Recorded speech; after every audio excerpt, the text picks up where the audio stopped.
Hey, Peter. How you doing, man? I am not looking forward to doing this move, and it is just a stark cloud looming over my head. And I'm doing the cabbage soup diet because I need to quit being a fat ass. So I've been real cranky. Oh, shit, dude. I'm sorry about that on both counts. I kind of took a break from my diet. We went on vacation, the road trip to Washington, D.C., Stevie and I did, and it was pretty good. Aside from the drive back was a little strange. A lot of bad weather. Drove through like a lot of mist clouds and Like Ravenloft. thunderstorms. Yeah, it had a real creepy vibe to it. Kind of hurt my head doing through the elevation, I think, but we got through okay, so I can't complain too much. Happy to be back, So, you up for recording this? I kind of wanted to have you start with the intro this time. Maybe you could like screw it up again in some comedic way, and I can jump on your case, something like that. What are you thinking?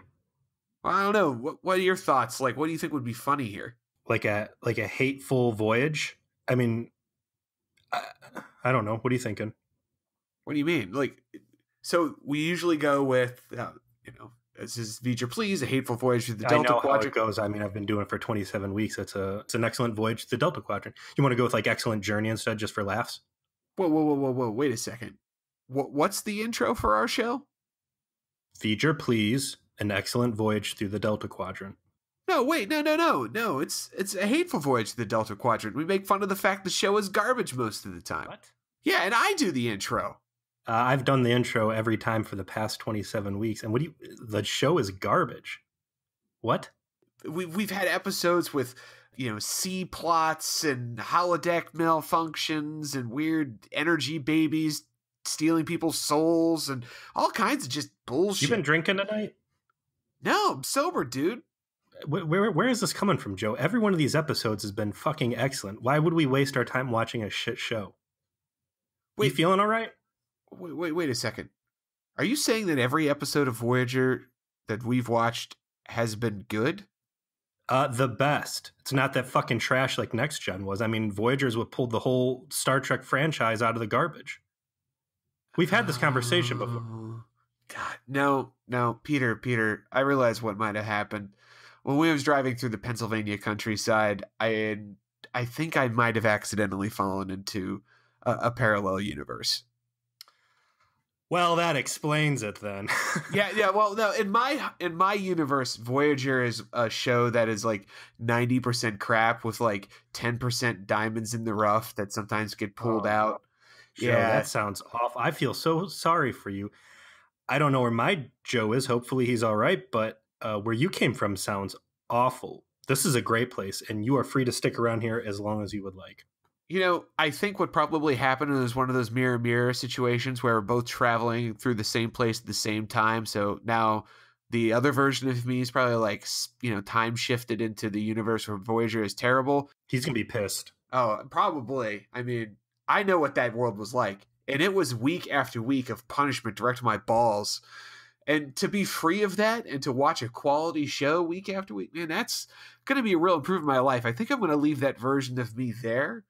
And I'm just going to take this for a ride, man. That's a good plan. I mean, assuming you're not like evil mirror universe Joe and you didn't like kill my Joe, we'd be more than happy to help you. You want to bang this podcast out with me? Nothing could bring me more pleasure, Peter.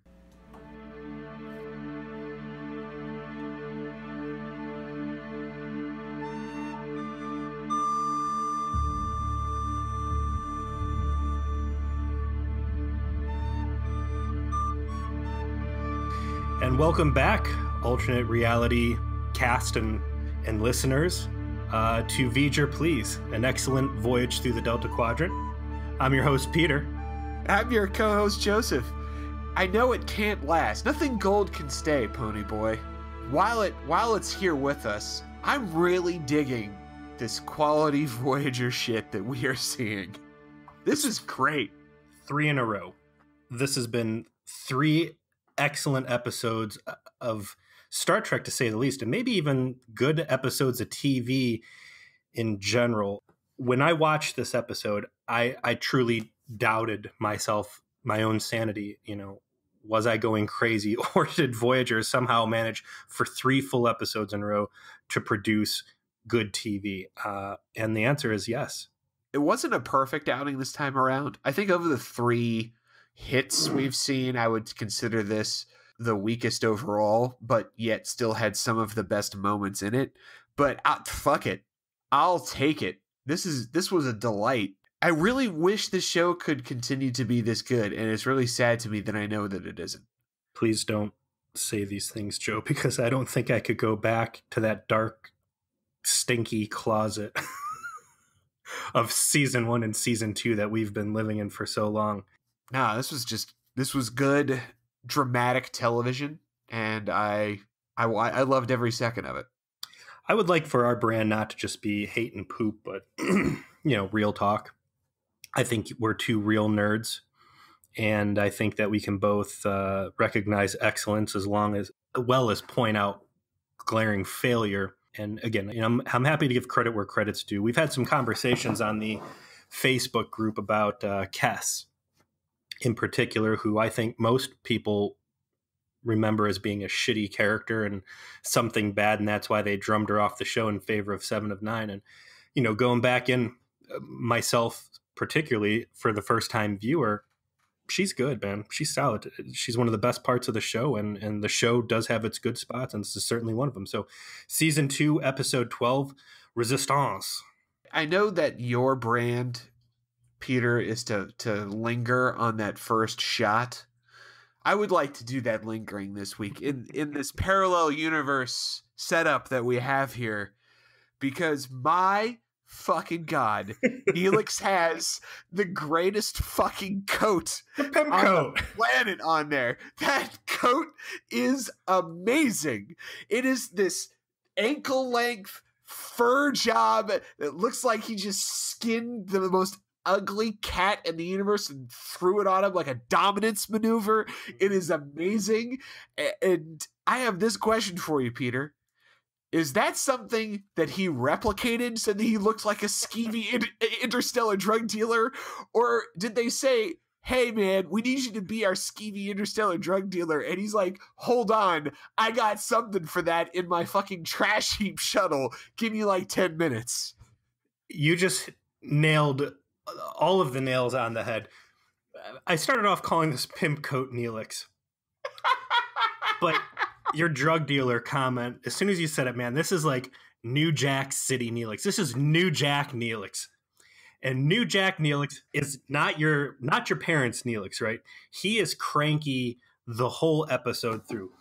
I think that anybody who's watching this show realistically, or on a regular basis, should be looking at this guy and saying, this dude's a ringer. This is some sort of body double plant that is not the real Neelix, because he is just sour. He is doubting everything. He's super hostile with all the alien races. And it's this coat. New Jack Neelix is wearing the coat is so good. They have him in this coat the entire episode, even after they get off the planet. Yes! And they're back up on the ship. Yes! He's in like senior staff briefings, still rocking New Jack Neelix coat. Love it. He just loved it so much. He about told the antagonist in this episode while they're in the briefing room to sit his $5 ass down before he made change. I mean, he is feeling it in this thing. Like, I love it. I love how terrible this coat is. Well, and it transforms him as a man. Oh yeah, when he's back up in the galley prepping lunch, all the other people they've got in there like helping him with lunch duty, he's making them all like naked, standing there cutting carrots and onions so nobody can smuggle food back out. New Jack Neelix is all business. And the rest of the crew is in their 24th century, by way of mid-90s fashion, best on this planet. And they are clearly doing some kind of covert deal with someone there. They're doing the natural, I don't want to be suspicious, so I'm going to continue to look over my shoulder and check corners to see if I'm being noticed, because that is something that normal people do, and not totally something that gives away that I might be doing something I don't want people to notice. Here's the full scene, right? Because this is actually a really good scene. And one of the biggest criticisms I have about TV Trek is that nothing ever really seems alien about a situation. You're in this open air market. You got New Jack Neelix, who's taking care of some business. And you see some of the other bridge crew, which is one of my biggest complaints about this episode, dispersed through this open air market doing like just like what you said, shady stuff. And then you've got the aliens. And it's not just, your alien of the week with a little bit of shit on their face. There's some pretty wild looking aliens. There's a very diverse population in this marketplace, and everybody's going about their business. And I think they build a really good atmosphere very quickly in this episode that it's I don't know, kind of a refugee feel, and that there's something wrong with this place. They don't explain anything really about who these people are in any kind of context. We get the basics, but we don't know, like, there's multiple races on this planet. Yeah. So is this like a social order, or like none of that's really explained. Part of me thought that was a bit of a miss, like a little bit of context would have helped. Part of me liked it because it kept the mystery as to what the fuck was going on. Like they wouldn't know. As we find out on this surface of this planet, doing this fucking dirty deal because they're in a real dire straits with a MacGuffin technology substance that they desperately need. And so they've used Neelix's shady connections to find someone that has it there and get the deal done, because the government's too xenophobic and aggressive to deal with them, particularly when they would be in a position of weakness. So that's why they're there, and that's why they're doing it. And you don't get any of that context I just provided. You kind of have to figure it out for yourself. I want to touch on that. I think it's excellent. I think one of the biggest problems with Trek is that they over-explain things, and their explanations are always watered down or weak or ill thought out, or they're just too family-friendly or whatever. And I think by putting the pieces on the table and letting you kind of draw your own conclusions, like this planet, this open-air market, it kind of had like a Half-Life 2 occupied Earth post-Combine feel to it to me. And maybe that's not what the writers wanted at all, but they didn't say it wasn't. They didn't say, hey, it's actually thing A. They're just like, here it is. And I'm like, oh shit, this looks like it's thing Z. And there's nothing there to tell me, Peter, you're wrong. I like that. I like being able to flesh things out with my own headcanon. And I think it put a lot of depth into this entire episode because of that. I think that you're mostly right. I think just a little bit of explanation as to like who the Mokra are, I think it would have helped just put some of it in context. I agree, though, that it was refreshing that we didn't get over-explained, and this was a lot of you kind of figure out for yourself. I think that if they were going to go that route, then maybe reflecting that more in the story would have helped, because really none of the characters give a shit about like any of this stuff. It's just for the viewer to give a shit about. Like the main characters are all like, oh, we're just got our MacGuffin, then we're going to break out of jail. We're going to get the fuck out of here. We don't care about who any of you people are. We don't care about fucking your shit up. So I don't know. That was the only real complaint I had with the episode, was that they could have recalibrated that a little bit, give us a little bit of information, or at least taken sort of, to use the LARP expression, take it all more IC with the main characters, that they don't know what the fuck is going on. They didn't do either of those things. So, But I do agree with you that if I had to choose between that and over explaining it, I would take what we got 10 times out of 10. The occupation thing is also a cool angle to me, and it's something I'd like to see more of. Like in Jetrel, I forget what the alien species that nuked Neelix's. Harkonnen? Was it Harkonnen? Yeah. I think that's cool seeing, hey, we were an invasive force and now we're in charge of your planet, and I think it adds more to, instead of subjugating your own people, and maybe they don't do it because it was so heavy with the Cardassians and the Bajorans that they wanted to shy away from it a little bit in Voyager, but I think it's a nice, diverse set piece to use in the Delta Quadrant just to show variation. But, so the Mokra, right? I'm going to tell you right now who the Mokra are, and they are your run-of-the-mill generic BDSM cops. You got a little taste of it in the 37s, but you got new Jack Neelix, and it literally looks like a drug deal, right? They're in this open air market. He's got a vial of what looks to be like yellow cocaine. Janeway appears to be fiending. She's like, I don't care what they want for it. Just pay. We need it. It's critical. Neelix goes off to do his thing, and then boom, drug bust, right? It's a drug deal gone wrong. These bondage cops show up in their skin-tight gimp suits and motorcycle helmets. And they start waving these pistols around, which you might recognize as the pistols from the Candy Corn Tragedy. Well, they looked like the bad guys from the movie Equilibrium. Did you ever see that? Oh yeah, absolutely. All those guys had leather jackets and biker helmets. That was the most low rent bullshit I have ever seen in a movie released in theaters starring Christian Bale. That's what these guys reminded me of. It was a little less skin tight BDSM, more Equilibrium bad guys. But these dudes crash the party, and we're talking about maybe 6, 7, or 10 seconds worth of, into the episode before these guys show up. Shit goes down, man. Tuvok's got his phaser out. He's open firing. And I mean, the Starfleet's exchanging shots with these cops. People are getting dinged. Guys are going down. Janeway fucking nails her dude like with 3 solid blows and like an elbow across the face. Like everyone's pretty effective in this fight. It's probably one of the better fight scenes we've seen in the show. Yeah. And you know what's going to happen at this point, kind of, especially with the intro from Netflix. I keep coming back to Star Trek Elite Forces. Where is the Starfleet protocol? Why is it not Chakotay down here? Why do you have your chief engineer, your chief of security, the captain, Neelix? I would say maybe 2 of those people at the most should be down on the planet. The rest should be fucking disposable red shirts. Yeah, I mean, it is crazy. You are right. And given the context of the situation that we're about to find out, what makes sense to me would be that B'Elanna is down there because she's the chief engineer, so she's trying to make sure the shit's legit. Tuvok is the security officer trying to arrange the deal, and then that should be it for your senior staff. Then you got a couple fucking mooks that go down with as backup, as muscle to make sure the deal happens. And then, of course, you have new Jack Neelix to actually make the deal. Like, the captain should not be there, but whatever. Like, you know what? I get it, it's Star Trek. If you don't put your main characters in harm's way, then nothing interesting happens to them. Then you're out of genre. Yeah. But, of course, things do not go the right way. Shit goes down. People get tagged. Once again, the comm badge falls off the important person for that episode. I'm telling you, just get the doctor, man. Cut open the stomach. Jam that comm badge in there. So many problems fixed in the Delta Quadrant. But they don't. The Velcro fails. It gets ripped off. Janeway gets whisked away and everybody else beams out. It should be pointed out that Janeway gets winged by one of Equilibrium villains and is about to get captured herself when suddenly out of nowhere, some dude just bum rushes that guy, knocks him out, and takes Janeway away. So Tuvok and B'Elanna have been captured. New Jack Neelix is off screen. He's not involved. And Janeway has been taken away by a third party. That's where things stand.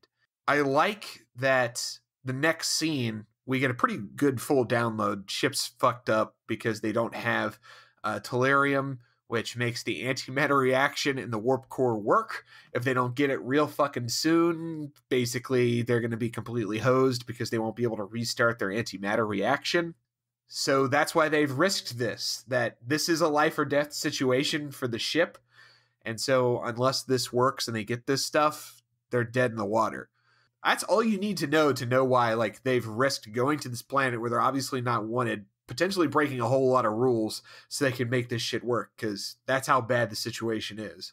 They cut up and it's Chakotay talking to Kim in engineering, and it starts off with a nice shot of the warp core, which is like, if the warp core is usually like do do do, this core is like do do do. Did you ever watch Knight Rider? Of course. So you had Kit, which was the good Firebird, and then there was like the prototype car, which was the evil green one. Yes. Yeah, like if the normal warp core is Kit, like this warp core is like slow humming like car. It's pretty menacing. And here's what I appreciate the most about this entire episode. They've got the big problem that set up the entire situation. Chakotay gets word in engineering that Neelix has radioed that they're ready to beam up and that, there's been a problem. Beams New Jack Neelix right into engineering. New Jack Neelix produces the crack rock. He does. Kim goes over in the corner and analyzes it with an engineering crew, one of which I guess was a contest winner. Some guy won a contest and he got to be the dude leaning over Kim's shoulder. Says, hey, it's good to go. They plug it in. There's 3 seconds worth of suspense as, is this going to work or not? It works. The engines are back online. Voyager is safe. And now we have taken this like big tech MacGuffin that they used to drag through entire episodes and wash their hands of it. And now you get to switch over to the human element, which is where the fuck's the rest of the crew, New Jack Neelix? What happened? Yes, and he explains, like, I wasn't fucking there. I was doing the fucking deal to get the crack rock that makes the engine go.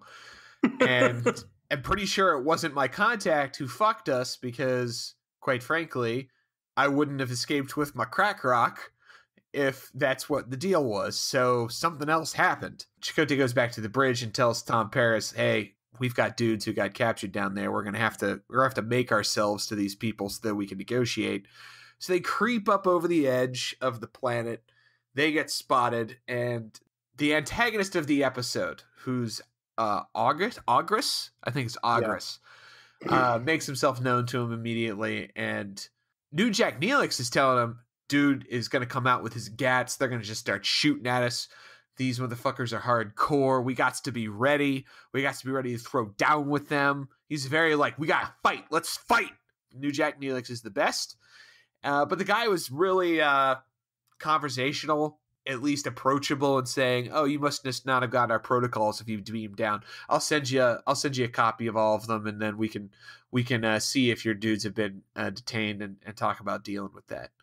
So it puts everyone on edge because Ogris is not outwardly aggressive towards them, which is what New Jack Neelix had them all pumped up thinking was going to go down.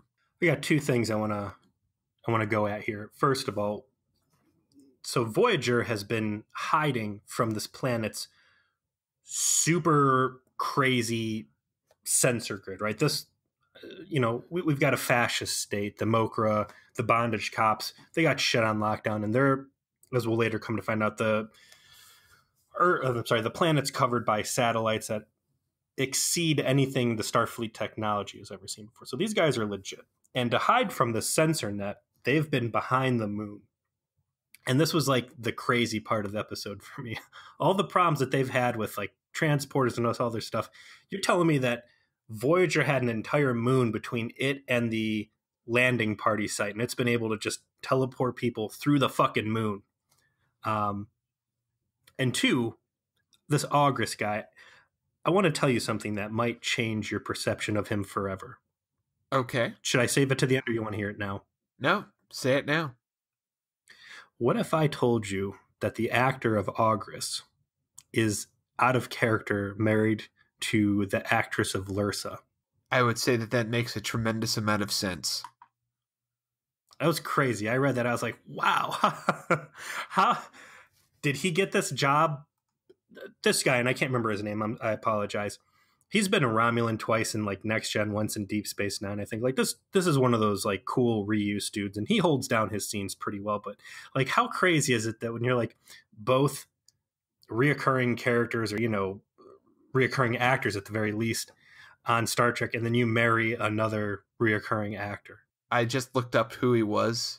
Alan Scarf, I believe.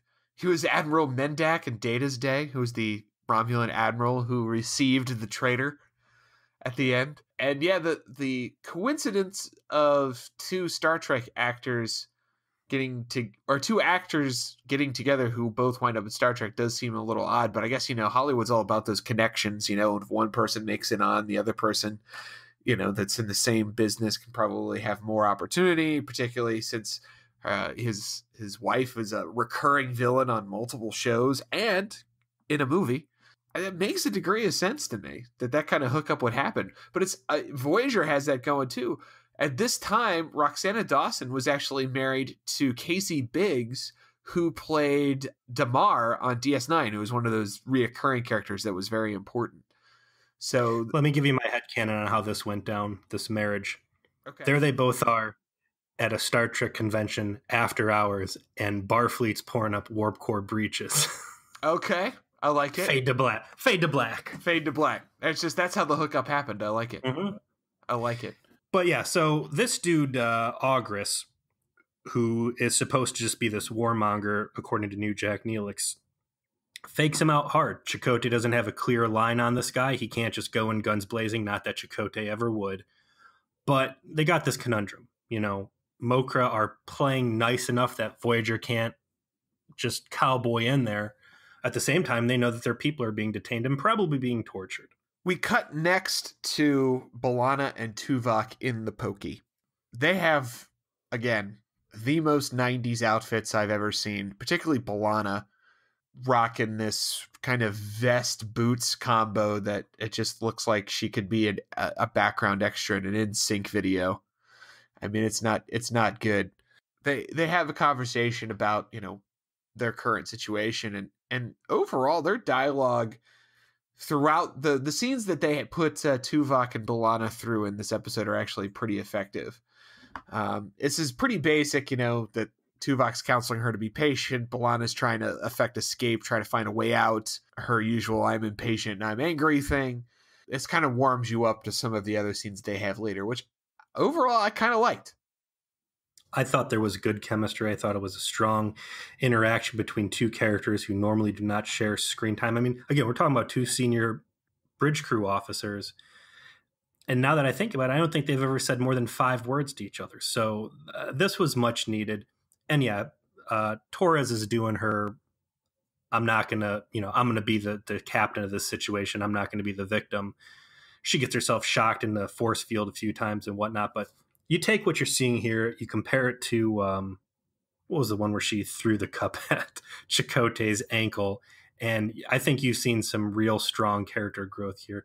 She's fleshed the character out. I'm buying what she's putting down, and it's all good in my book. I agree. And you're right to point out this is probably the most screen time the two have had together throughout the entirety of the show. And I kind of like that they took the time to build a relationship with the two of them through doing this. But the next scene is the one where we start to get to the real fucking meat and potatoes, because that's when we meet the special guest star, not just a guest star, the special guest star for this episode. We get the alien that saved Janeway, who we find out is named Calum, and he's played by Joel Grey, who is an Oscar award-winning, Tony award-winning actor, probably most famous for his role in Cabaret. He did both the stage and the movie version. I've only ever seen the movie version, but he plays the Master of Ceremonies, who's the character who's making kind of all the commentary, the meta commentary throughout the course of the film. And he got an Oscar for that. And they got him on fucking Voyager, which is punching way above their weight that they managed to convince him to do this. And holy fucking shit, do they get their fucking money's worth out of this guy. It's awesome. Yeah, so Janeway's knocked out on the bed. She starts fluttering awake, and there's this squirrely dude in there. And it doesn't take long before squirrely dude starts openly calling Janeway his daughter and how much he's missed her, and he's touching her face, and he's repeatedly, and when I say repeatedly, I mean at least 5 times, he's talking about making her soup. Soup Guy was in the writing room on this one, and Soup Guy was there in force. Like, he's like, soup, soup, soup. This is what happens when you're writing too close to lunch. You know, you get food shit get in there too much. Gotta get the sandwiches in there, get everyone satiated, and get back to writing before you do any more dialogue. Janeway's got this big green blob on her neck. Is that some sort of like Band-Aid? Yeah, it looked like a bandage to me. Because I thought she got hit in the shoulder, but she's got this thing on her neck. But I guess it's pretty cool. She's got some sort of dressing on there. But dude lays down the story through, oh, don't you remember? Your memory must be bad, whatever. But essentially, this guy's wife wasn't down with the Mokra when they came to power, and she was part of the resistance and wanted him to be a part of the resistance, but he wasn't fully compliant. And somewhere along their ill-fated adventure, the wife got captured by the Mokra, and his daughter, who he's confused Janeway for, also suffered the same fate, leaving him alone on the streets. It's hard to discuss how effective Joel Grey is at playing how crazy with grief this man is. It has to be seen to be understood. But he plays it from his mannerisms to his cadence, just to how he holds himself. Like, he holds himself in a very squirrely, kind of broken way. He exudes all of the fragility and damage that he's been through. And the pieces of his backstory that you just laid out, they don't come out like in just one expository moment. We get pieces of this through all of the scenes that he ends up having with Janeway and the hut that he calls home.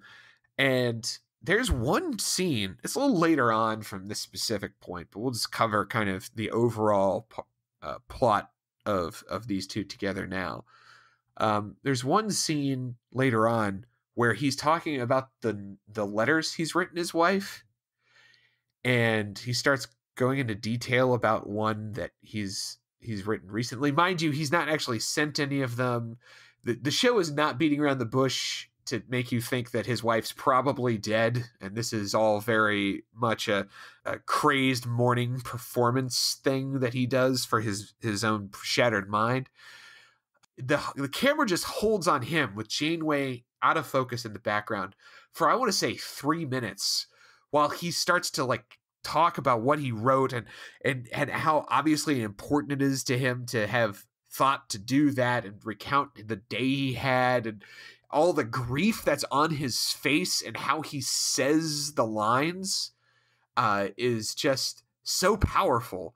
It goes to show what you can do when you get someone with such genuine acting talent on your program. You can give him a character like this, and any C-list guy you picked up to do this as a throwaway guest star might have fucked it up. But this guy takes it and just fucking goes the distance, and you're just drawn in. You can't help but just go, fuck. This guy he's had a rough go. The word to best describe this character, I think it's going to encapsulate him fully, as tragic.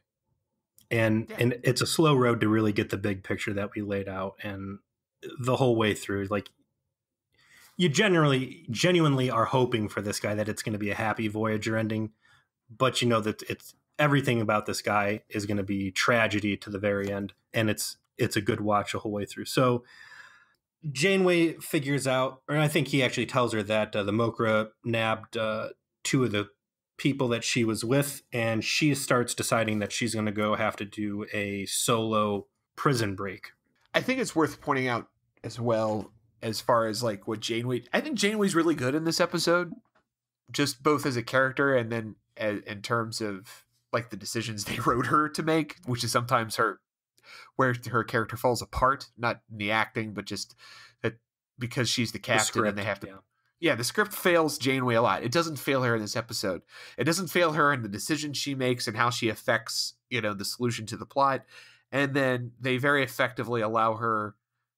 She never tells like this guy off. There's a lot of empathy on her face as she starts to understand what this guy's story is.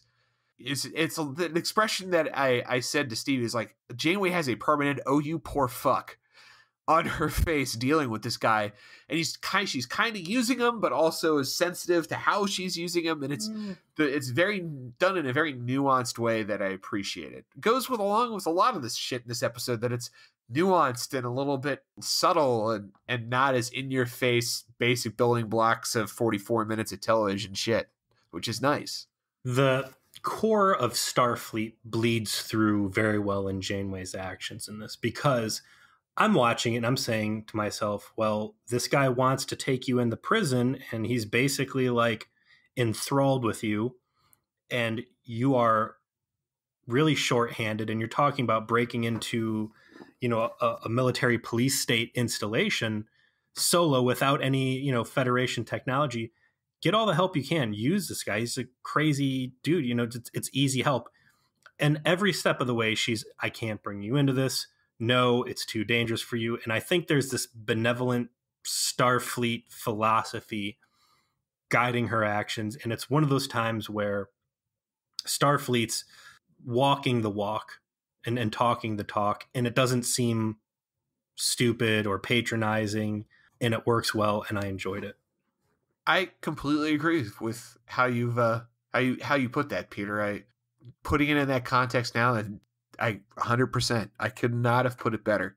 And as you were noting, she's seeing that she's got to make a move to get her people out of prison. She's doing the heroic captain thing, as of course she should. She starts to put together a plan. Meanwhile, on the ship, our villain has shown up on the vessel and lays down some Tannis level truth to Voyager that once again, a lot of people fucking hate you in the Delta Quadrant. The fucking next door for the Delta Quadrant has onto you. Like chapter and verse is their song and dance. Like, oh, you're from the Alpha Quadrant? Some people think that's a lie too, you know. He doesn't make it clear in the way things often get signposted, but once again, it's subtle.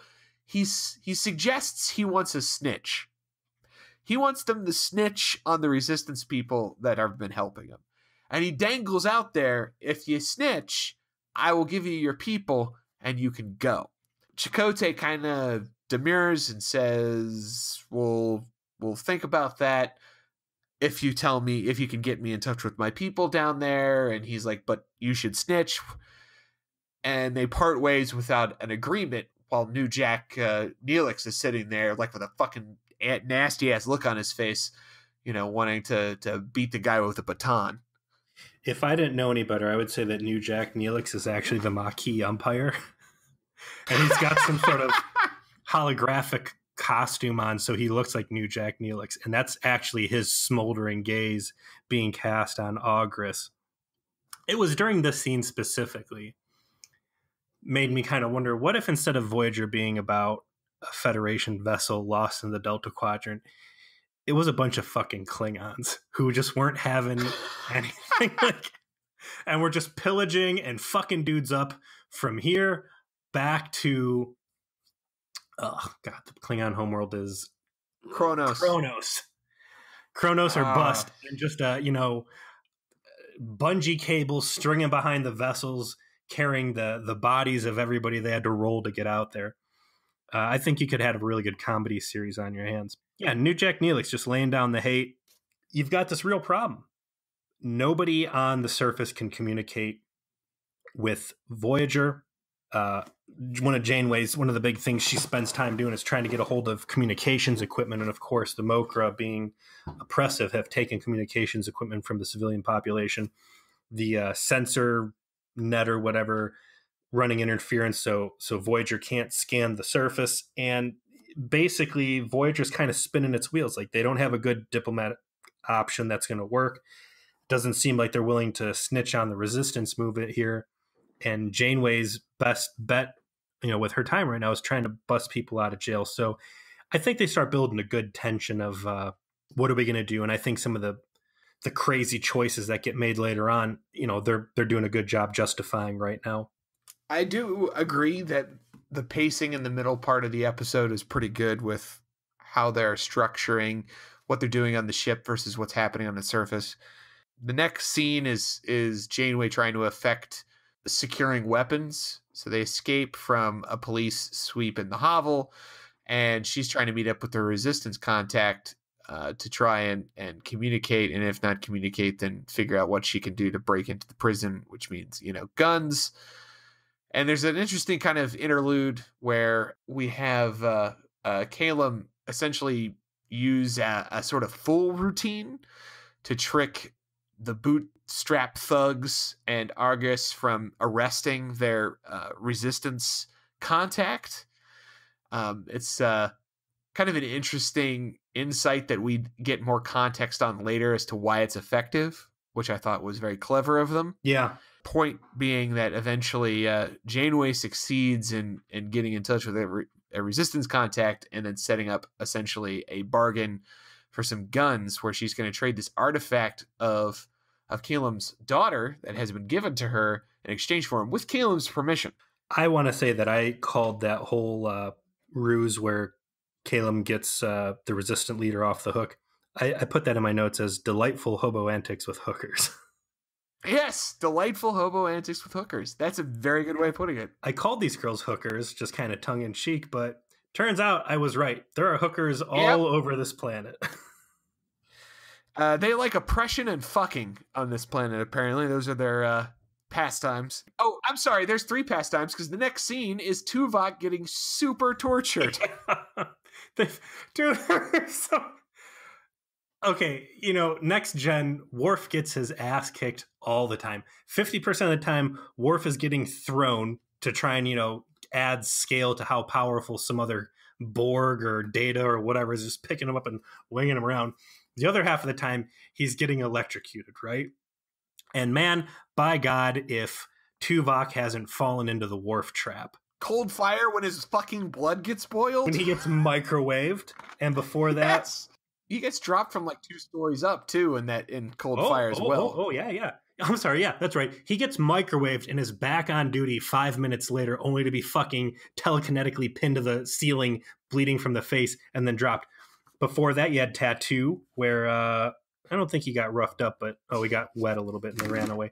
Tuvok gets his ass kicked nonstop in season 2 of Voyager. I'm starting to feel bad for him. Him and B'Elanna both. I don't know if it's like a minority thing.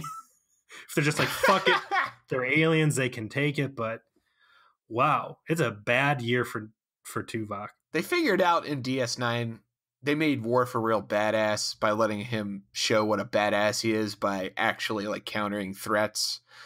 Hopefully they allow Tuvok a fucking break eventually from horrific bodily harm. Because the way they show it is that B'Elanna tries to escape by like turning the bench into a ladder to try and find a way up, and she hears horrifying cries from another room that clearly sound like Tuvok is being tortured. And later on, Tuvok gets brought back, and he is seated on the floor. He is like staring straight ahead. He is concentrating on his breathing. He is saying nothing. It is in obvious agonized pain, and B'Elanna is all like angry and pissed off and apologizing, and he's still saying nothing for the longest time. And eventually B'Elanna's like, I just thought that Vulcans could ignore pain. And then he like in between pained breaths explain like that's true up to a certain point, but eventually you just have to endure the experience. Like it goes beyond the Vulcan capacity to shut that down. Yeah. And the way that Tim Russ plays this discomfort is very effective in that this is a Vulcan who just got tortured, and he is trying so hard not to complain. Like he's trying not to bitch about it, but he wants to. How good would it have been if like they brought him back in and like B'Elanna be like, wow. So would you say like what they just put you through was like better or worse than the caretaker girlfriend torturing us on the ceiling? Like better or worse than your brain microwaved. Yeah, they did go through the telekinetic thing together, so they have that. They have that to bond over. They're pain buddies. Going back to the main plot, I guess, with Janeway and Callum. Janeway, in another sign that this episode was of unique quality, manages to flip the Trap Queen script on its head. They're waiting for their guy to show up so they can make their gun purchase to have a gat so they can break into the prison, and they get left hanging for several hours, and eventually the guy who has the tell, which is a blue vest, shows up. Janeway goes to interdict to make the trade, looks down, she reverse Shawshank Redemptions, and notices the shoes do not match what she expected. These are military boots. This guy's too put together to be a terrorist. So before she makes contact, she scoots away and says, that was a fucking trap. We're on our own.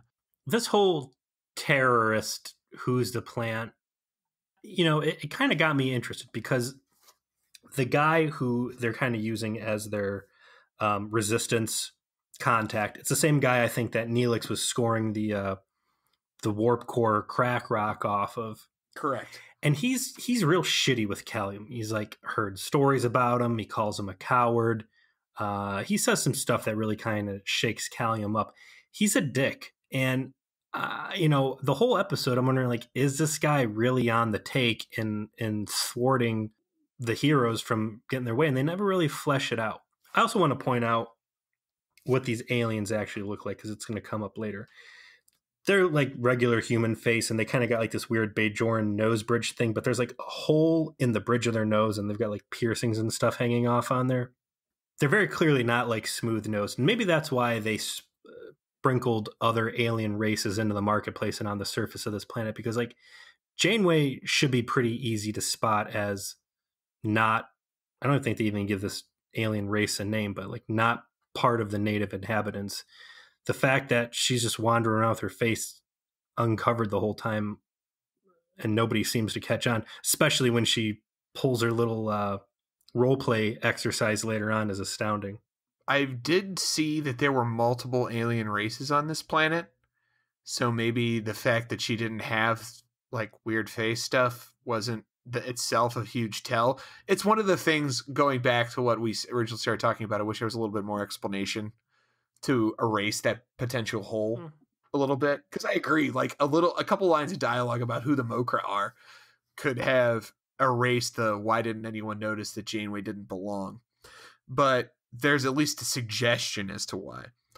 And speaking of what Janeway's roleplay episode is, so I distinctly remember the promo for this episode, which is very odd. They made a real point of focusing in on Janeway's honeypot expedition here as the selling point for the episode when they did like the UPN like 30-second spot. And they made it sound like this will be the episode where Janeway sluts it up for Voyager. This will be the episode where Janeway takes one from the team in her vagina for her ship. Like, they really like played the salacious angle up for this episode, which obviously was a dead incorrect way to sell it. But I remember seeing that at a formative age, and of course, like being like intrigued. They talked about it heavily on Memory Alpha when I was reading the episode notes. And yeah, poor promotion, man. This is like not even 5% of the episode. And it's such a blink, and it seemed like a real disservice. Janeway puts a solid effort in this entire thing, and to focus on that was pretty shitty. So they get in as deep as they can into the prison until eventually they find that there's 2 guards there standing there armed. And of course, they have absolutely nothing. And yeah, jumping back to delightful hobo antics with hookers, Janeway's like, all right, well, we got to close the distance on these guards.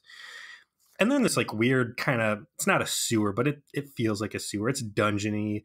The lights are dim. There's real harsh lighting.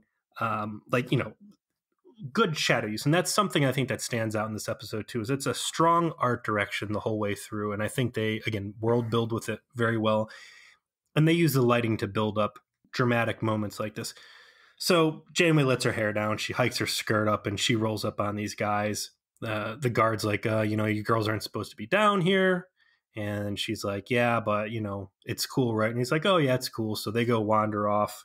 And then she kicks the shit out of them. I mean, to Janeway's credit in the story, she definitely does a little sensual touching. She sells it, like, why don't we go back and, I'll take a look at your alien penis and do things to it. Like, I mean, she, as much as you can on network television, it works. They beat the guy up, take his gat, she bounces out, blows the other guy away and gets herself into the prison. Although she makes a point of basically telling Callum, like, hey, really appreciate your help, but I'm saving your life by not letting you come on the rest of this little fucking adventure with me. Yeah. Go home. He does steal a knife, though, which is important. I do want to point out the guns that she steals. I'm not joking. Those are the same guns that the candy corn police use in Candy Corn Tragedy. It's a terrible memory. I choose not to remember that being connected with this quality episode of television. I'll point out that Janeway is an expert at hacking alien high security technology. Yeah, like immediately. Okay. Yes. Again? It's that science background. A few nitpicky things. And they're super minor. I mean, it's these are the rules of science fiction. You always know how to fiddle with the door panels. Shooting the door panel always does the opposite of what the door is currently. Tuvok and B'Elanna, how do they escape? Yeah, Janeway blows like a control panel for all of the electricity and all of the cages, basically. And so as soon as that comes down, B'Elanna starts to try and overpower the guard that's there, and she's starting to fail. And then Tuvok, like a fucking G, comes up behind, neck pinches the guy, and then as he falls down, takes his gun out of his holster. I don't know. I'm giving no fucks for what has happened to him yet again. Just immediately just grabs the guy, takes his gun. He does not give a shit. Yeah, he's got some anger to start working through in his own Vulcan way. They stumble around. They meet up with Janeway, almost shoot each other, classic dark dungeon random encounter. They actually find the dude who is their informant rolling around down there for some fucking reason. And that's why I'm still kind of like, was this dude really the Rat? But they don't establish it one way or the other. But eventually, Ogris, what was the third magistrate or something? I mean, he's got to be a pretty important dude if he's like answering phone calls to the planet, right? Yeah, you would assume that.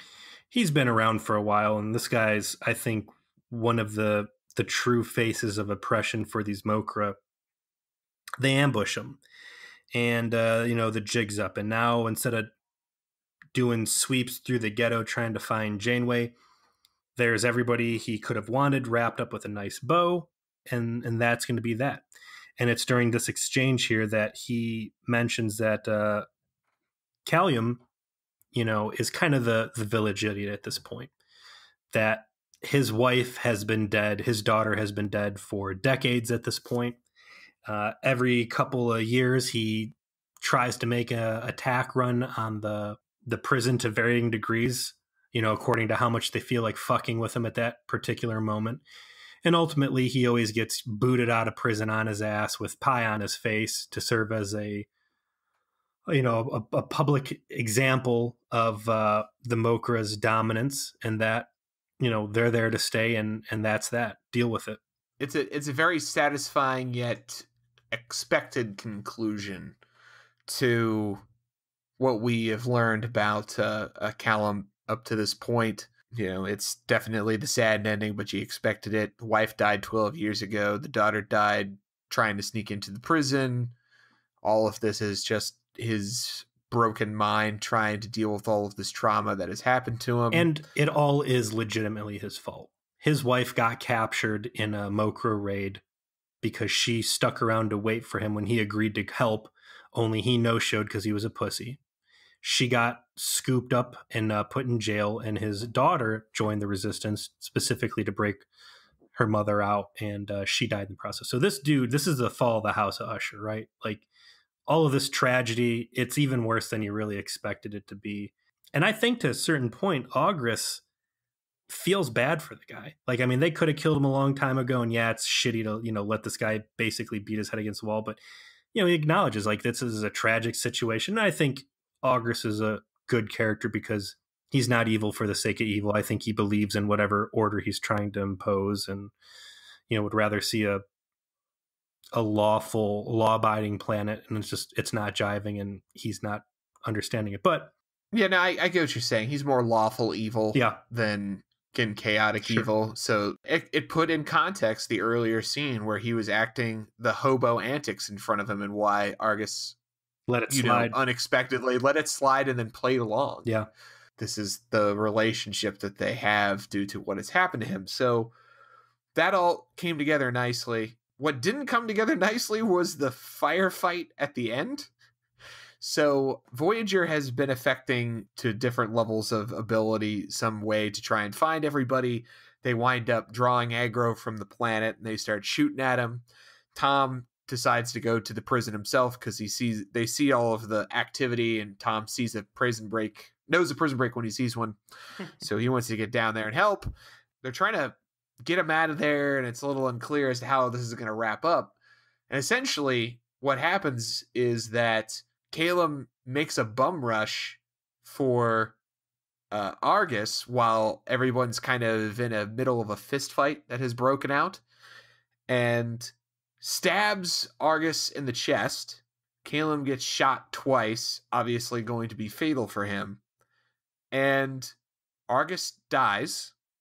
And then all of his goons just walk away.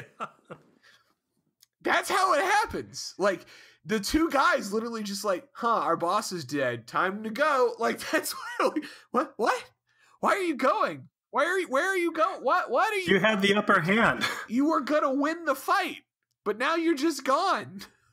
Why did you do that? They duck back behind the corner. I don't know. It gave me like this Boba Fett feel because they got, the bondage helmets on, and they're just like fuck this, and they step off. That's why I kind of think like the Mokra, I said he was one of the more visible faces of evil. Maybe in this world, it's a concentrated few who are really pushing this totalitarian agenda, and maybe these guys who are the bondage cops, the Mokra at large, they're not feeling it either, and maybe they're sympathetic to the population, and seeing him dies, it's like maybe this whole thing might start falling apart. The Wicked Witch of the West died, and so all of the soldiers are like, oh, you're in charge now. The whole episode doesn't matter up to this point, because you're not going to remember anything about this episode in 3 seasons from now, except for this closeout scene. You got our crazy old dad on the floor. He's been shot, and he is keyed up. All the stuff, all the truth that August had been speaking about, his wife dying, his daughter dying, it all being his fault. Like, this guy's in the middle of some like PTSD shit. Janeway crouches down as the Angel of Mercy at this place and finally shoulders the role of, his daughter, and starts basically saying, hey, don't listen to him. He was lying. Mom's fine. I'm fine. You did it. You saved the day. You finally saved everybody. I forgive you. Mom forgives you. And gives this guy the hero send off. And you see the weight lifted off this guy's chest. And it's a very predictable thing that's going to happen. I would say you saw this scene coming from, the moment he reveals that he thinks he's Janeway's daughter. And even knowing that it doesn't take any of the weight off of this scene. Like, it was a very emotional. I thought it was emotional. It choked me up legit. You are correct. It was predictable that this would happen. And you are also correct that it still remains effective.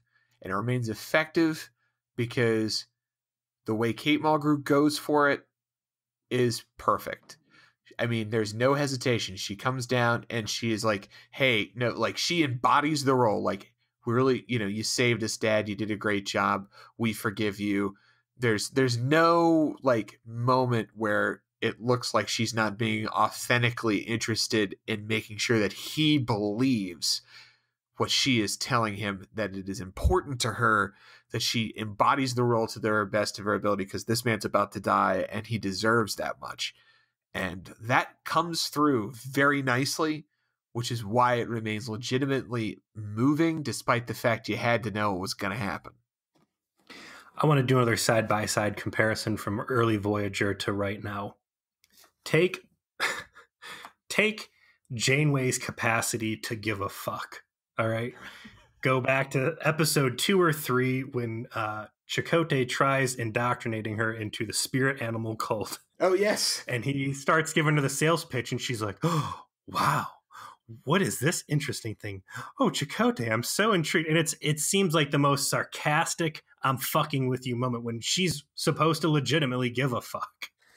And then contrast it to now where it's, I'm going to buy into your fantasy and I'm going to send you off to the next life with the most care and intent that I've put into any moment in this show ever, and sell you off so you can die a happy man at peace with himself. And it's a night and day difference. It hit me with some real emotion, man. It was a very strong ending. It's a very simple episode. If we jump back over the past couple 2-3 episodes, really good science fiction. I wouldn't really classify anything that went on here as science fiction. I would say it's just a good story about characters in a classic Don Quixote situation. And it works. And it could have been Star Trek, or it could have been, swords and sorcery fantasy. And the acting holds up, and it moves you. And that's why I'm saying this is strong. And it's cool to see Voyager be able to do finally, sci-fi right, and finally drama right, and get results like this. I completely agree on everything you just said in terms of the show being relatively simple. We had no cast, we had no doctor, we had a minimal of they erased the sci-fi MacGuffin stuff in the before the first act was even I over. loved it. I loved it. And it was effective too. It was, because it told you why they were in the situation to begin with, resolved that. It's like, okay, now let's get to the important stuff. It's, I think, how you exactly put it, and that's the right way to put it. I have a question for you, though, Peter, and we can edit this out if ultimately you don't want to answer this question. Mhm. Do you think that that ending was effective emotionally for you because you're a man with a wife and a daughter? It's hard to say. Maybe it affected me more than it would have. I think it would have been an effective ending on me regardless. I think I'm a sucker for a tragic death and somebody who had been reserved before opening up and embracing a lie, a fundamental violation of their principle as a final act of mercy on someone who had been a big part of that story. But yeah, I'm sure, the fact I've got a little girl now and, I can sympathize with this guy, certainly to a larger extent, was a big part of that. I like putting that kind of thing in context just because as we're rewatching the show 23 years later, and I'm really glad I'm doing this. I mean, obviously right now, because we got to watch 3 good episodes in a row, but like it puts the show in much different context watching it now than when I watched it when I was a teenager. Because I remember watching this episode when I was a teenager because the fucking promo talked me into doing it, and I was not nearly as excited by this. Like I didn't recall enjoying this episode at all. What the fuck? I came here for hookers, and instead I got a guy dying tragically on the floor. So watching it now, I'm an adult, I'm married. I don't have children like you do, but at the same time, I'm mature enough to understand and appreciate deep emotional storytelling, and I loved it. And the context where someone comes in and sees this can alter over the course of time. It can be the same person later. They've gone through different things in their lives, and suddenly what appeals to them as art is going to be different. So it's my takeaway from it. Great episode. Loved it. And I knew you were about to say something, man. I didn't want to cut you off. Well, 2 things, and you just prompted me into another thing. This is essentially, I think, going to have to be Janeway's inner light episode, right? Living a life of someone else and having to carry the emotional baggage of knowing that thing is dead now as she moves forward. Isn't that really the necklace she's pawing at the final episode, not, Picard's Renosican flute? Yeah, I mean, it's a little, nothing's ever going to touch inner light in terms of, that emotional impact, but I'd say this is a pretty close facsimile for Janeway. I assume she doesn't touch any of this stuff ever again in the series. Yeah, not that I remember, unfortunately. So this episode was initially designed around the Mokra were going to be Kazon, I believe. And Janeway's role was supposed to be B'Elanna Torres. Huh. I think I'm glad that this is Janeway rather than B'Elanna. I think they gave B'Elanna good screen time, but Janeway needed this, I think.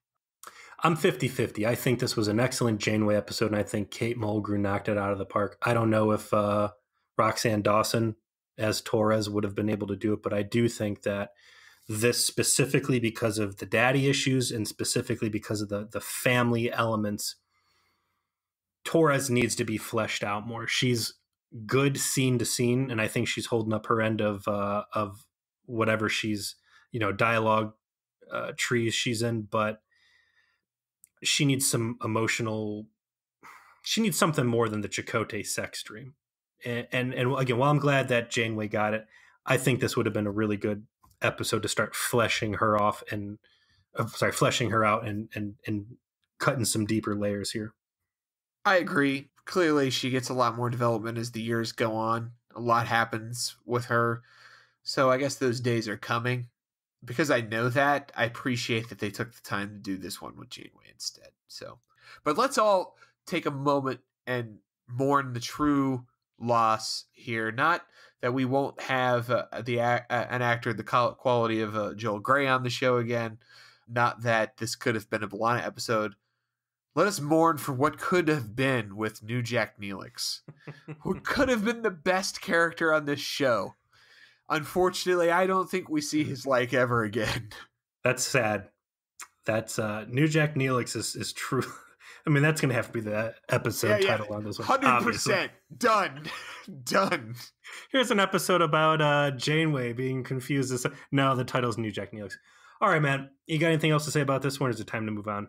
Yeah, this has been a delightful respite, and I'm wondering if it's coming to a crashing halt next week. What's the next episode? Season 2, episode 13, Prototype.